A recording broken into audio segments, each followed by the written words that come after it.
What up, what up, what up? It's your boy LQ, Mr. Real Deal Fantasy HQ, fire content only. And this is Hot Topics, where we're going to be talking about humble ADPs today.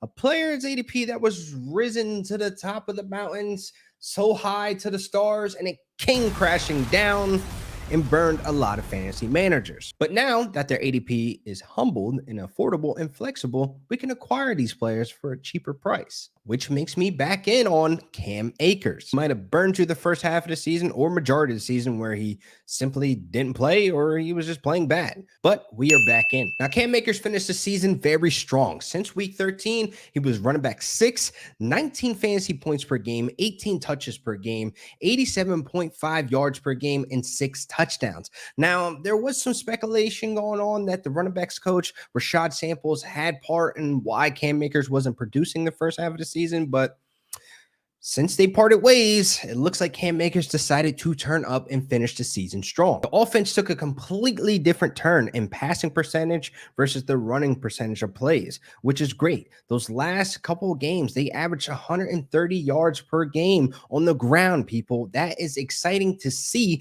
that Cam Akers was still able to go out there and put on a show. Now, Akers finished second behind Derrick Henry in third down conversion percentage.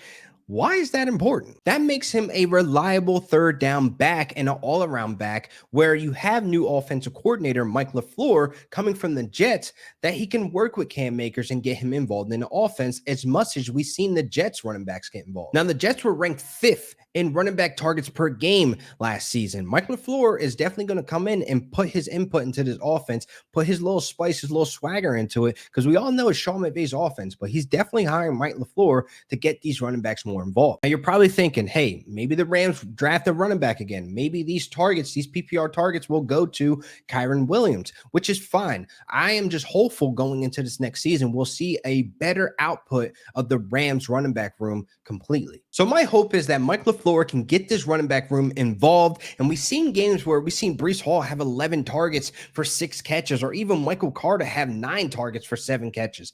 Both running backs were definitely involved in this offense, and that gives me momentum and it gives me hope to have Cam Akers on my rosters. He's affordable, he's accessible, and a lot of people are still feeling the burn from Cam Akers last season. So you might not have to give up too much to go get Cam Akers on your roster, especially if you're hurting at the running back right now. Here is a guy that has upside that can give you that return that you were looking for last season. Just look at week 13 and on, and you'll see that Cam Akers was definitely back to his old self.